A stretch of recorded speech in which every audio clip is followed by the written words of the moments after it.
Trailer చూడగానే సరదాగా సాగిపోయే కంటెంట్ రిచ్ సినిమాలా అనిపించింది. ప్రచారం కూడా బాగా జరగడంతో చూడాలన్న ఆసక్తి కలిగింది. తారాగణం నిండుగా ఉండడంలో అంచనాలు కాస్త పెంచింది. ఇంతకీ విషయం ఏమిటో చూద్దాం. బ్రహ్మానందం తన స్టేజ్ నందు గౌతమ్ ఒక స్టేజ్ నందు అది తన ప్రమోషను జాతీయ స్థాయిలో పెద్ద వేదికల మీద ప్రదర్శించాలని అతని కోరిక. అలాంటి అవకాశం ఒకటి వస్తుంది. కానీ ఆ అవకాశం పొందాలంటే 6 లక్షలు అవసరమవుతాయి. దానికోసం ప్రయత్నాలు చేసి విఫలమవుతాడు. వెన్నెల కిషోర్, డాక్టర్ బ్రహ్మ అని ఇద్దరు రూమ్మేట్స్. సో బ్రహ్మకి తల్లిదండ్రులు, బాబాయ్ ఈటీవీ ప్రభాకర్ అతనికి సపోర్ట్ చేస్తానంటాడు. కానీ బ్రహ్మకి అతనితో ఏదో ఈగో క్లాష్. ఆ బాబాయ్ కూతురు రాషిద్ బ్రహ్మకి ఒక తాత పేరు అనాథ రామ్మూర్తి ఓల్డ్ ఏజ్ హోమ్లో ఉంటాడు. అతను అక్కడ ఎందుకున్నాడు, ఏమిటా కథ అనేది ఒక ట్రాక్. ఇంతకీ తాతయ్య కలవడం అంటే టైం వేస్ట్ అనుకునే బ్రహ్మకి అనాథ రామ్మూర్తి ఒక ఐడియా ఇస్తాడు. తనకి ఒక పల్లెటూరులో 6 ఎకరాల పొలం ఉందని, తనతో వస్తే అది ఇస్తానని చెప్తాడు. దాంతో ఆ ల్యాండ్ తీసుకొని కళాకారుడిగా తన కళ నెరవేర్చుకోమని తాతతో బయలుదేరతాడు బ్రహ్మ. ఆ తర్వాత ఏమైందనేది తెర మీద చూడాలి.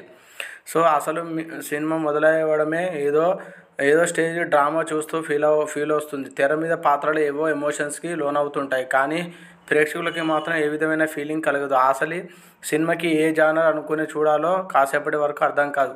కథానాయకుడు బ్రేక్ కోసం చూస్తున్న స్టేజ్ ఆర్టిస్టు, అతని పక్కన వెన్నెల కిషోర్ లాంటి స్నేహితుడు టాలెంటెడ్ ఆర్టిస్ట్ అయినప్పటికీ ఆర్థిక ఇబ్బందులు, అవకాశాలు చేజారుడు, హీరోయిన్ హెల్ప్ చేయలేకపోవడం. ఈ సెటప్ చూడగానే సాగర సంగమంలో కమల్ హాసన్, శరత్ బాబు టైంలో అనిపిస్తుంది. కానీ విషయం అది కాదు. ఈ రోజుల్లో స్టేజ్ ఆర్టిస్టు ప్రమోషన్ ఏంటా అని అనుకుంటున్నానే. మంచి ప్రమోషనే అది. బ్రహ్మానందం చెత్త ఒక డైలాగ్ కూడా చెప్పించారు. అయితే అది పెద్ద నాన్ సింగ్. అదలా ఉంచితే హీరో తాత ఓల్డేజ్ హోమ్లో కథ, వృద్ధాప్యంలో ఒంటరితనం, తల్లూరి రామేశ్వరం పాత్ర ఈ నేపథ్యం కాస్త మిథునం అని అనిపిస్తుంది. బ్రహ్మ తాతతో పల్లెటూరికి చేరాక అక్కడ సత్యం, సుందరం టైప్లో ఏదో ఎమోషనల్గా చూపిస్తాడేమో అనిపించింది. కానీ అది కాదు. ఏదో ఆర్ట్ ఫిలిమ్స్ స్టైల్లో తీస్తున్నట్టున్నాడు అనుకుంటుండగా సడన్గా బ్రహ్మానందం హాస్యనటుడు కామెడీ అయినా చెత్త కామెడీ చేయించాలని గుర్తొచ్చినట్టుంది. సగటు కమర్షియల్ సినిమాలో లాంటి కామెడీ సీన్లు పెట్టారు ఆయన మీద. ఆ తర్వాత సంపత్, రఘుబాబు, రాజీవ్ కనకాల ఈ ట్రాక్ మొత్తం సందేశం కాస్తంత హాస్యం ఉన్న ఎంగేజింగ్ కథనంగా మలచడంలో విఫలమయ్యాడు దర్శకుడు. సినిమా దర్శకత్వానికి స్టేజీ డ్రామా దర్శకత్వానికి తేడా ఉంటుంది. డ్రామాలు సీన్ ప్రధానంగా ఉంటాయి. సినిమాలో ప్రతి షాట్ ఎక్స్ప్రెషన్స్, నేపథ్య సంగీతం అనే ముఖ్యమనే చెప్పొచ్చు. ఉదాహరణకి ఒక సీన్లో రాజీవ్ కనకాల సైలెన్స్కి బ్రేక్ చేస్తూ గట్టిగా నవ్వుతాడు. ఆ రకమైన నవ్వు కృతరంగా అనిపిస్తుంది. సినిమాల్లో స్టేజీ డ్రామాలో ఒకే థియేటర్లో కూర్చొని సినిమా చూస్తున్నప్పుడు ప్రేక్షకులు ఫేస్ని ఆశిస్తారు. ఆ ఫేస్ ఉండాలంటే డైలాగ్తో బ్యాక్గ్రౌండ్ స్కోర్ సరిగ్గా ఉండాలి. అవన్నీ దర్శకుడు రాబట్టుకోవాలి. ఆ విషయంలో చిత్రం వెనుకబడిందని చెప్పవచ్చు. ఎంచుకున్న కంటెంట్తో సమస్య లేదు, కానీ తీసిన విధానంలోనే ఇబ్బంది ఉంది. అదెలా ఉంటే కథలో 2 కుటుంబాలు, ఒకటి హీరోది, రెండోది రాజీవ్ కనకాలది. అసలు హీరో తల్లిదండ్రులు ఎవరు, మళ్ళీ ఇద్దరు పోయారు, లేక తండ్రి ఒక్కడేనా, బాబాయ్ ఏంటి, హీరోకి ఇబ్బంది ఏంటి అనేవి ఎస్టాబ్లిష్ చేయలేదు. డైలాగులో చెప్పేస్తే పని అయిపోయేది. కంటెంట్ కాదది. అలాగే సంపత్ పాత్ర ఇంట్లోంచి వెళ్ళిపోయి తల్లికి మొహం చాటేయడానికి కారణం గల కనబడలేదు. బ్రహ్మానందం, తల్లూరి రామేశ్వర మధ్యాహ్న ట్రాక్ ఎమోషనల్ పండించాల్సింది. దానికి కామెడీగా చూపించి ఆడియన్స్ని అందులో ఎమోషన్ చూడమంటుంది. అలాగే లూజ్ కలెక్షన్స్ కల్లా కథనం కరెంటు పాస్ అవ్వలేదు. పొరపాట్లు జరగకుండా ఉండుంటే ఇది మంచి కంటెంట్గా నిలబడే సినిమా అయ్యేది.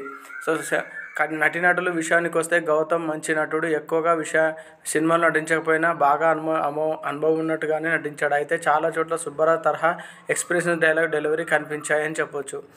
నేపథ్య సంగీతం కూడా చాలా బాగున్నది. దాంతోపాటు బ్రహ్మానందం తనయుడు ఇద్దరు కలిసి నటించిన మూవీ. బ్రహ్మ తనను తాను నవ్వుకోలేక అరుదైన కథానాయకుడు. ఒకప్పుడు ప్రసిద్ధి గల కళాకారుడిగా ఉన్న అతను నైపుణ్యం కలిగిన నటుడిగా ఎదగడానికి కష్టపడతాడు. కానీ పెద్ద విజయం సాధించాడు. అతడు కుటుంబ విషయం, తండ్రిని కోల్పోయినందుకు పరిష్కారం దుఃఖంగా ఉంటుంది. ఒక ఆశాజనకమైన కెరీర్ అవకాశం వచ్చినప్పుడు బ్రహ్మ తన విడిపోయిన తాత అనాథ రామ్మూర్తితో ఆ సంబంధాన్ని తిరిగి పెంచుకుంటాడు. కథనానుగుణ నిద్రాన్ని స్వగ్రహానికి మారుతున్నప్పుడు కామెడీ అనేది చాలా పండించాలని చెప్పొచ్చు.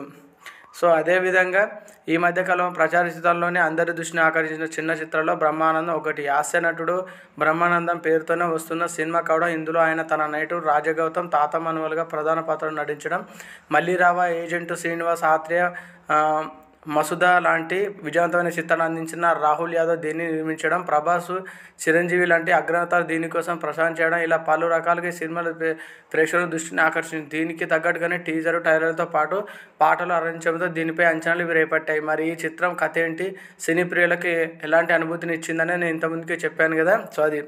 సో ఇందులో ఇది తాత మనవడు అనుబంధాలతో ముడిపడ్డ కథ. ఈ పాత్రని నిజ జీవితంలో తండ్రి కొడుకులైన బ్రహ్మానందం, రాజు గౌతమ్ పోషించడం వల్ల ఇది అందరి దృష్టిని ఆకర్షించింది. ఈ కథ ప్రథమ ఇంటర్వెల్కి ముందు పాత్రల పరిచయంతోనే చాలా నెమ్మదిగా సాగింది. థియేటర్ ఆర్టిస్ట్గా బ్రహ్మ పరిచయ సన్నివేశాలు, తనకెందుకయ్యే సవాళ్ళు, మిత్రుడు వెన్నెల కిషోర్ అనుబంధం, తనతో ప్రేమయానం, బాబాయ్ కుటుంబంతో ఉన్న వివాదాలు, అవన్నీ దీంట్లో ఒక రకంగా ఎమోషన్స్తో కూడిన ఒక ఫ్యామిలీ డ్రామాను చూపించడం జరిగింది. సో ముఖ్యంగా ఇంటర్వెల్కి ముందు వెన్నెల కిషోర్ బ్రహ్మానందం పాత్రల మధ్య రాసుకున్న కొన్ని ట్రాక్స్, డైలాగ్ బాగా పేలాయి. పొలం ఎక్కడ అంటూ మూర్తిని బ్రహ్మ సతాయించే తీరు, దాని పేరు అతనడే డ్రామా సాగతీతగా ఉంటుంది. ఇక పొలం లేదని తెలిసాక హీరో స్పందించే తీరు, అక్కడ బ్రహ్మానందం ఇచ్చే ట్విస్ట్ ఇంటర్వెల్ తర్వాత ఆసక్తి పెంచేలా కనిపిస్తాయి. అయితే ఇంటర్వెల్కి ముందు పోలిస్తే ఇంటర్వెల్ తర్వాత పూర్తిగా గాడి తప్పింది. హీరోని ఏ లక్ష్యం కోసమైతే ఊరికి తీసుకొచ్చాడో ఆ ట్రాక్ను పూర్తిగా పక్కకు పెట్టేశాడు దర్శకుడు. పైగా అతని 10th క్లాస్ పాఠాలు చెప్పే టీచర్గా మార్చడం, ఒక ప్రతినాయకుడిగా లాంటి వ్యక్తిని పాస్ చేయించే బాధ్యత తనపై పెట్టడం తాత కథ సంబంధం లేదంటుగా ఉంటుంది. ఒక మూర్తి జ్యోతిల మధ్య జంట ప్రేమకథ వినోద్వంగా నడిపించే ప్రయత్నం చేసినా అది సరిగ్గా పండలేదు. వృద్ధాప్యంలో ఒక తోడు ఉండాలని దర్శకుడు చెప్పాలనుకున్న పాయింట్ మంచిదే, అయినా దాన్ని భావోద్వేగంగా మనసులకు హత్తుకునేలా చెప్పడంలో తడబడ్డాడు. క్లైమాక్స్లో హీరో తన తప్పుల్ని తెలుసుకొని తాత ప్రేమను గెలిపించడం కోసం నడుము బిగించాడు. ఈ క్రమంలో పూర్తి జ్యోతిల పెళ్లి చుట్టూ జరిగే డ్రామా, దీనికోసం సర్పంచ్ ఇంట్లో చేసే హంగామా అన్నీ చాలా సిల్లీగా అనిపిస్తాయి. సో బ్రహ్మానందం పాత్రలో రాజగౌతమ్ చక్కగా ఒదిగిపోయాడు. నటనలో పరిమితిగా అనిపించింది. భావోద్వేగ సన్నివేశాన్ని సహజమైన నటనతో కట్టిపడేశాడు. ముఖ్యంగా బ్రహ్మానందం ఒకవైపు నవ్విస్తూనే మరోవైపు ఎమోషనల్గా మదిని బరువెక్కించే ప్రయత్నం చేశారు. అయితే రచనలో లోపం వల్ల దర్శకుడు ఆ పాత్రను పూర్తిగా వాడుకోలేకనిపించింది. గిరి పాత్రలో వెన్నెల కిషోర్ కనిపించినప్పుడల్లా నవ్వించే ప్రయత్నం చేశారు. ముఖ్యంగా తనకు రాజు మధ్య సెట్ చేసిన ట్రాక్, అందులో పలికిన కొన్ని వన్ లైనర్స్ బాగా వర్కౌట్ అయ్యాయి. సర్పంచ్గా రాజు కనుకల 1-2 సన్నివేశాలు నవ్వులు పంచాయి. సంపత్ పాత్ర కథలో బలవంతంగా ఇరికించినట్లు ఉంటుంది. ప్రియా వడ్లమణి, దివిజ పాత్రలు సినిమాలో చాలా వచ్చి వెళ్ళిపోతుంటాయి. దర్శకుడు చెప్పాలనుకున్న పాయింట్ రొటీన్గా భిన్నంగా ఉన్నా దాన్ని అందరూ మెచ్చేలా తెరపై చూపించడంలో తడబడ్డాడు. ప్రథమ ఇంటర్వెల్కు చాలా నెమ్మదిగా సాగే ఇంటర్వెల్ తర్వాత పూర్తిగా గందరగోళంగా నడిచింది. స్క్రీన్పై బీగి కనిపించింది. క్లైమాక్స్ బాగా నిరుత్సాహపరిచింది. శౌడల్య సంగీతం, ఛాయాగ్రహం పర్లేదనిపించింది. సో బ్రహ్మానందం అండ్ తన తనయుడు రాజా గౌతమ్ ఇద్దరు కలిసి నటించిన మూవీ. సో చాలా ఎనర్జెటిక్ అండ్ గ్రేజరీగా ఉన్నది.